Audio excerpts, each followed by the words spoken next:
এমন অনেক দিনই আছে যে সারা দিনটাই মাটি যায়, কোনো কিছু করতে ভালো লাগে না, কোনো কিছু খেতে ভালো লাগে না। ঠিক এমনই একটা দিন তোমাদের সাথে শেয়ার করব। আসসালামু আলাইকুম, রমাদান মোবারক। চলে আসলাম রমাদানের আরেকটি ব্লগ নিয়ে। কেমন যাচ্ছে সবার রমাদানের দিনগুলা? আই হোপ যে সবার দিনগুলো অনেক বেশি ভালো যাচ্ছে। আজকে সকালে ঘুম থেকে ওঠার পর শুয়েই আসি, আবার একটু হাঁটাহাঁটি করার পর আবারও শুয়েই আসি। তখন ভাবলাম যে শুয়ে থাকলে অনেক বেশি আলসামি ধরে যাবে।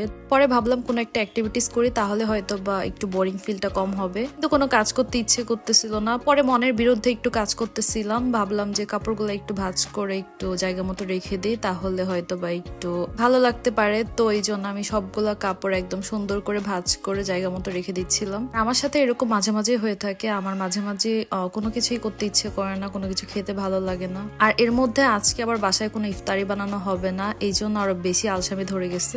আর আজকে শরবত বানাতে গিয়ে কি হলো আমার সাথে দেখো তোমরা জাস্ট।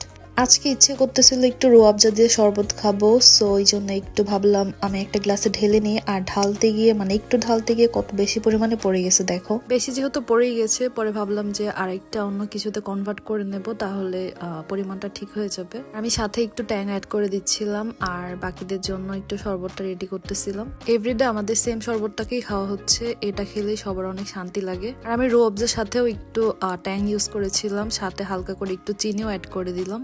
এটাতে আমি জাস্ট অল্প একটু পানি অ্যাড করে রাখতেছি, পরে জাস্ট বেশি করে পানি অ্যাড করলেই হবে। আজকে বাসায় কোনো ইফতারি বানানো হয় নাই, তার মানে কোনো ইফতারি খাওয়া হবে না এমনটা নয়। ইফতারির জন্য আজকে আমরা অপশনাল অন্য আরেকটা কিছু খাবো, যেটা দেখে অলরেডি বুঝেই ফেলছো যে কি খাবো এটা দিয়ে। রমজানে একদিন হলেও দই চিড়াটা খাওয়া হয়, তো আজকে ভাবলাম যে আমরা আজকে দই চিড়া খাবো। সবকিছু সামনে ছিল, যার যার মতো শেষে টপিংস অ্যাড করে নিচ্ছিল, তো আমি আমারটার মধ্যে টপিং গুলো অ্যাড করে নিচ্ছিলাম। সত্যি কথা বলতে আমার দই চিড়া খেতে একদমই মজা লাগে না, বাট মাঝে মাঝে ইচ্ছে করে একটু এক্সেপশনাল কোনো কিছু খাওয়ার জন্য, তাই ভাবলাম আজকে এটা ট্রাই করি। ইফতারির আগ মুহূর্তে মনে হয় যে দুনিয়া সবকিছু খেয়ে ফেলতে পারবো, বাট ইফতারির সময় না এইটার পুরাই অপোজিট হয়ে যায়। আজকেও ঠিক এমনই হয়েছে, ভাবছি যে ভাজা পোড়ার পরিবর্তে এগুলো হয়তো বা খাবো ঠিক মতো, বাট এইগুলো না যখনই খাওয়া স্টার্ট করছে একদমই গলা দিয়ে ঢুকতেছিল না। আর আজকে অন্য কোনো অপশনও রাখি নাই, পরে এগুলা কি খাওয়া লাগছে আর খাওয়ার পর অনেক বেশি খারাপ লাগা কাজ করতেছিল। ওই যেটা তো ঠিক মতো খেতেই পারলাম না, তার মধ্যে যে শরবতটা একটু কষ্ট করে মন মতো বানাইছিলাম এটাও খেতে বাজে লাগতেছিল।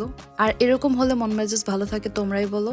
তারই সবকিছু রেডি করে একটু হাজবেন্ডকে ফোন দিচ্ছিলাম, যেহেতু সে আসে না আজকে, তো তাকে অনেক বেশি মিস করতেছিলাম। সে আজকে কি খাবে প্লাস আমরা আজকে কি খাচ্ছি ওগুলো একটু দেখাচ্ছিলাম। আর রাতে আমাদের সবারই ক্রেভিং হয় একটু চা খাওয়ার জন্য, তো বাইরে থেকে চা আনাইছিলাম, কিন্তু যতটুকু আনছিলাম ওগুলো হচ্ছে সবার হয় নাই। পরে আবার বাসায় আমি বানাচ্ছিলাম, সে যে বাসায় চা বানাবো না, বাইরে থেকে আনাইছি, পরে আবার আমারই বানা লাগছে। সুন্দর করে চা বানাচ্ছিলাম, যখনই চার কাছ থেকে একটু সরে গেছি তখনই চায়ের অবস্থা হলো। তখন মেজাজটা কেমন লাগে বলো।